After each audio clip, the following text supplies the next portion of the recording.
And now we're going to move into the grand finals of this tournament. Germany versus France in the shape of Ripha and Maxou. It's gonna be an exciting one. Yeah, and you know, Ripha, he got 2-0'd the last time they faced in the winner's bracket here, so you know, he has to reset this and then do it again. And then win it again. Yeah, this it's gonna be an uphill battle, that's for sure. Yeah. But he's an experienced guy and a good player, one of the best that we have in EU, so if anyone can do it, you'd back someone like Ripha to be able to do a bracket reset. Definitely. I think, and now coming off their win too, I think just the kind of way that momentum works in this kind of game, like when you win, it's almost like when you win in ranked, you get these like streaks of wins in a row, and you know, Maxou has been, you know, sitting here idling and waiting for a good solid like hour, while, you know, Ripha now just won now. Yeah, true. Yeah, there's momentum certainly plays into it, and he came off the back of those matches quite dominant, really, with a 3-0. Yeah, so for anyone who's new to the concept, just going to explain, because I saw it in chat here, with the concept of double elimination is that since Ripha is coming from the loser's bracket, he has to win against Maxou twice, and then Maxou only has to win once in the shape of a best of 5. So, you know, Ripha has to win 6 matches in a row to actually take this, while Maxou only has to win 3. So that's how that works. If you're new to the concept, I think we are ready soon to go into the last, or the last match of today, but the first stage, and it's going to be Mausoleum in the first one here. Okay. Well, I don't expect to see anything different from Maxou, I'd imagine. The same old stuff, which has been working so well to date. Yeah. Not sure whether Ripha might try anything different, purely based on what happened in the last time they met. Yeah. We shall see.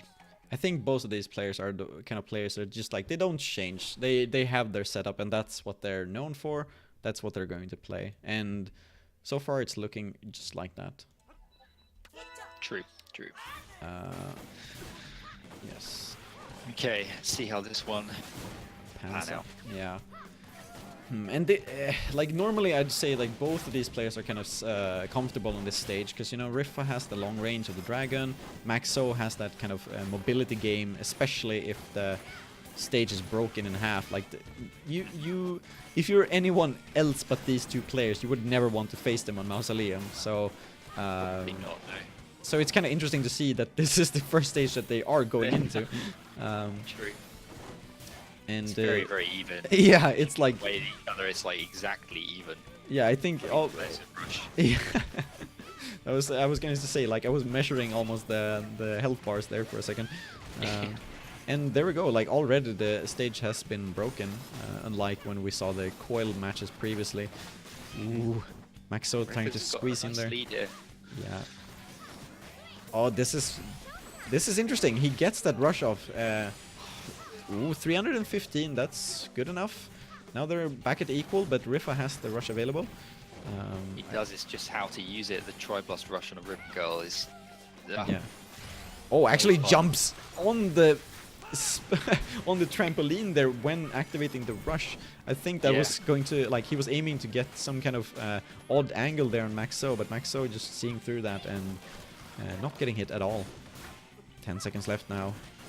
Maxou on Magic Pixel. Next hit wins. Yeah, this is going to... Oh, and Maxou taking the grab there to end it. Grab again. That grab is disgusting. Yeah. He's done so much damage with that angle grab. It's nice. Works. Yeah. This is some nice stuff coming out from Maxou, actually. And yeah, it is. He brought that one back nicely. He had a bit of a health deficit and he managed his way back in. But okay, early takes him out. Yeah, gets denied. It's interesting how he's like pushing. Maxou is just up in his face here with Ripha, and he pushed him out on the trampoline there. But you know, it's not like with the other characters when you go onto that trampoline. It's like a it's a bad day, but for Maxou it's just like, well, I'll just jump skip out of there. Looking a bit more solid this time around for Ripha, though. Yeah, he hasn't been touched and he's holding Rush. I presume just to use it if and when he needs it. Yeah, I certainly go for the counter, I would think, if Maxou tries to use his. Yeah, I think that's the ideal position there for Ripha. Like, if he can get in close and get Maxou to pop his rush, then use his rush of his own. Otherwise, just using it off of neutral is not going to be a good time for him. Max said that. Maxou's brought this all the way back. Yeah, he did what he said. Yeah, exactly that. And Ripha managing to do that successfully, 345, brings the game in his favor. Nice grab though from Maxou, getting in between those punches a lot actually. Oh my god, his mobility is insane. Like, he is doing so well. Terrifying.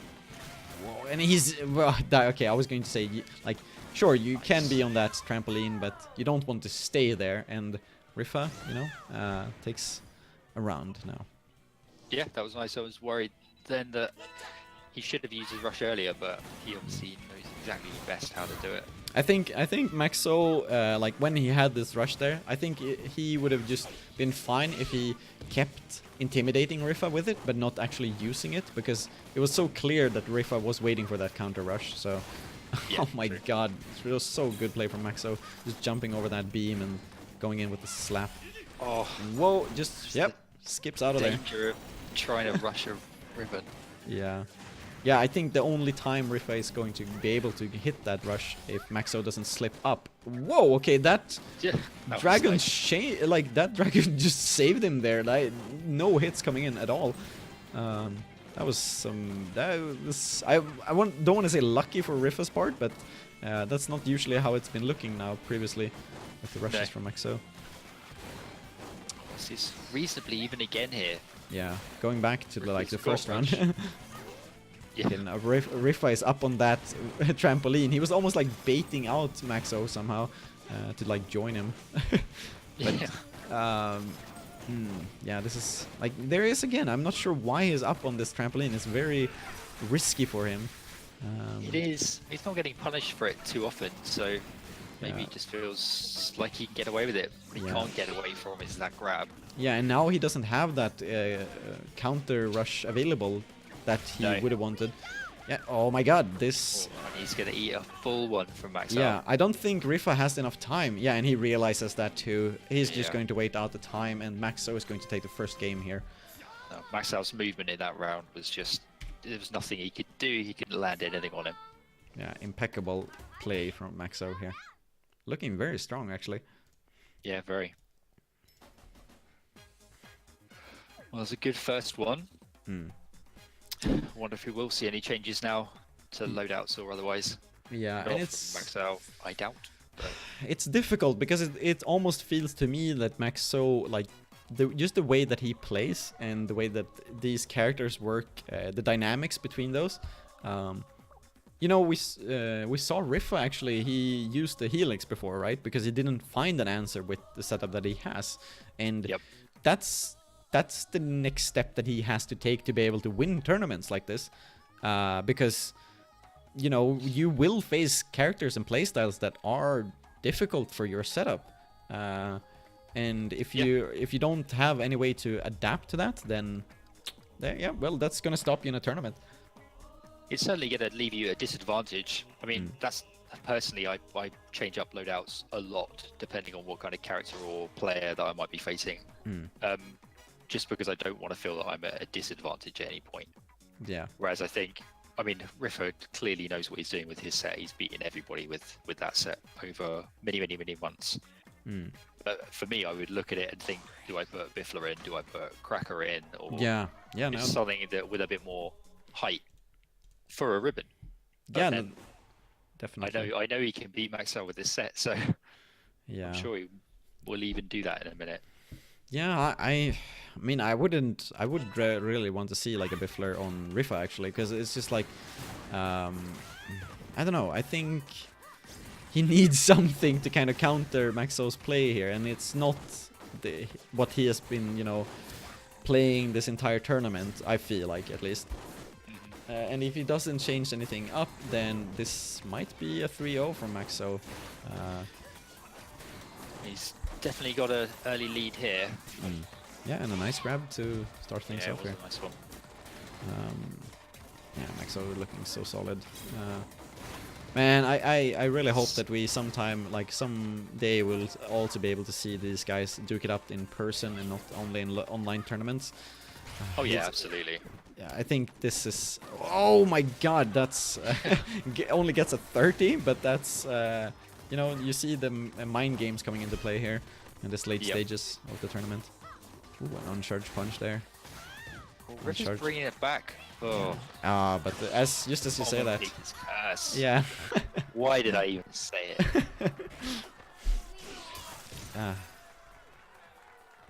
That was strange. You could see an arm from whatever was in the test tube just going down the drain. Then that was. Yeah, it's actually I believe that that's Helix's brothers, which are just like straight up dying, which is like really gruesome. Yeah. Like it's this pretty is morbid. Yeah, it's like this is a Nintendo game, but you know we have just like characters just like randomly dying on stage. It's like whoa, man. It's fine though because people are cheering in the background. Yeah. This is family friendly.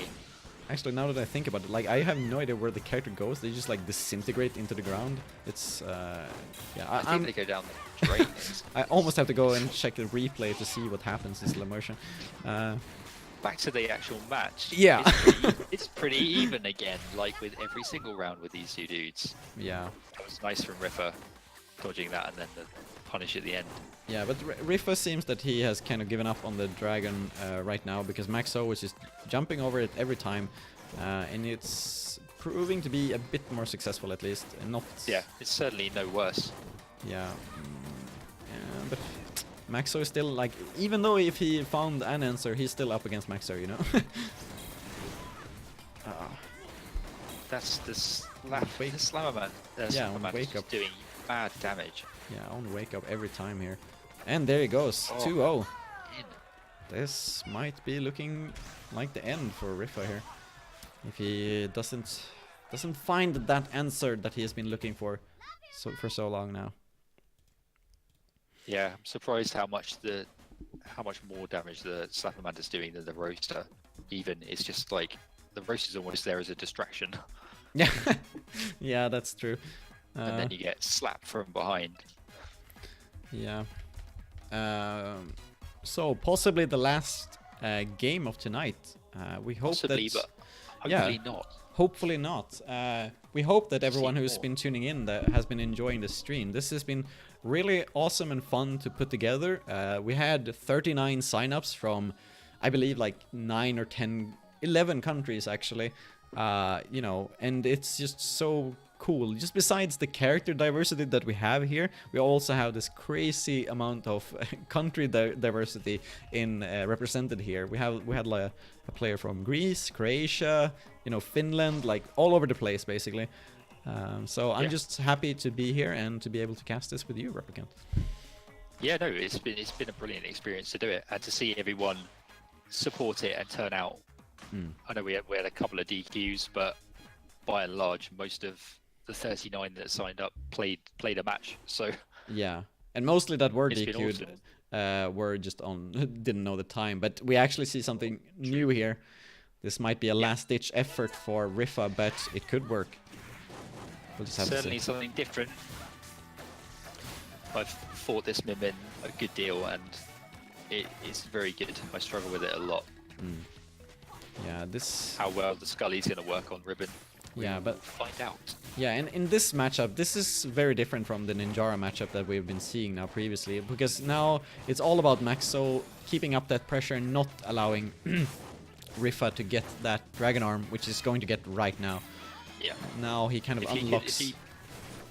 Yeah, go ahead, yeah, sorry. if he can poison Ribbon, that's going to give Maxou a tough time. It's landing it in the first place is going to be the tricky thing, but if he can poison him, that's going to throw Maxou right out. And he is the first time in a long time in a health lead right now, not commentator's curse. Yes, okay, cool. And definitely. Okay, yeah, but the time is gone. Okay, and but it was looking more solid there for a long time for Ripha actually. So this might have been the answer, but was it too late? Now, oh, interesting. He's going for these like small min dashes, but Yeah. now on match point. Dun, dun, dun. It's tough. It's tough to face up to. That popper just comes out so quick, and he throws it. Like, again, no pattern. It's quite irregular. When in his jump, he throws the popper sometimes. Yeah, and Ripha is like, it's almost like he. I was not sure if he was giving up or he was actually trying something new there, because the popper is hitting him every time when he's doing that. Ripha not looking too good in this one, and it looks like Maxou. Yeah, Maxou will not be waving that white flag tonight. Maybe. Don't think so. He's just zoning almost now. Playing for the distance he's playing at. Yeah, it looks really like Ripha has kind of been broken here by Maxou. He just used that rush, and now Maxou is going to get that grab and get the win for this entire tournament. Maxou, and a perfect as well, breaking the spirit of Ripha. And there you have it. It looks so hard to face. Maxou notoriously hard to play against. A very good player, very tough character. Yeah, and that's going to be it. Maxou does not allow Ripha to get that bracket reset. He is instead going to take a clean 3-0 and take home €20. And this tournament has been a blast. I'm so happy that we were able to pull this off, and hopefully it won't be the last time. Yeah, and no, I think, like I said earlier, the way that everyone's come out and supported it has been really, really great. If we could do something like that on a more regular basis, I think it could get the European community in general, like, hyped up about it. Yeah, and I mean, this, I don't know. There's so much stuff in these VODs that are gonna come out that people are going to use for a long time. I feel like even just the small stuff like. I hope so. Learning from Bouncy Chickens or learning from Magnet Alpha. We might see more Springtrons after this, I really hope, at least.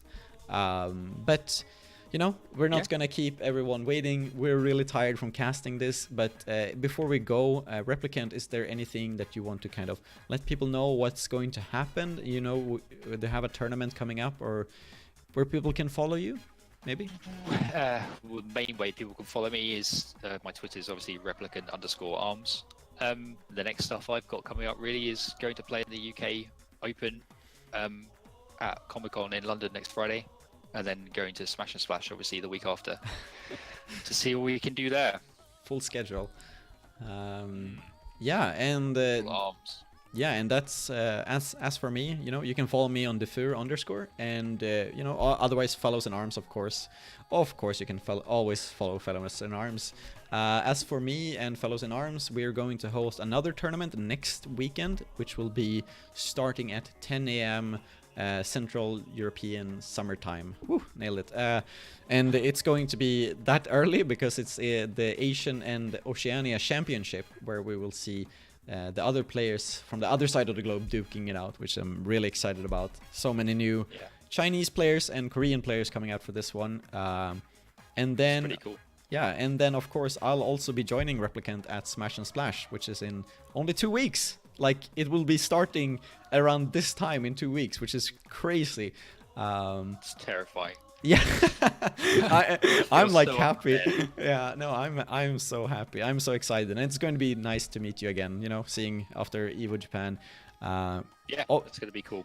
If you're not aware, if you're just tuning in for this tournament and you're new to ARMS, Google Smash and Splash 4. It's going to be the biggest tournament in ARMS probably ever. Like, maybe not in just attendance, but it's like, it's the most stacked tournament with the best rule set that we've had, with the best conditions that we're going to have. Like, it's, you just have to tune in if you're up and about. But yeah, that's going to be it for us. Thank you for tuning in. This has been Fellows in Arms tournament hosted by me, Defur, and Replicant. See you guys. Bye. See you later.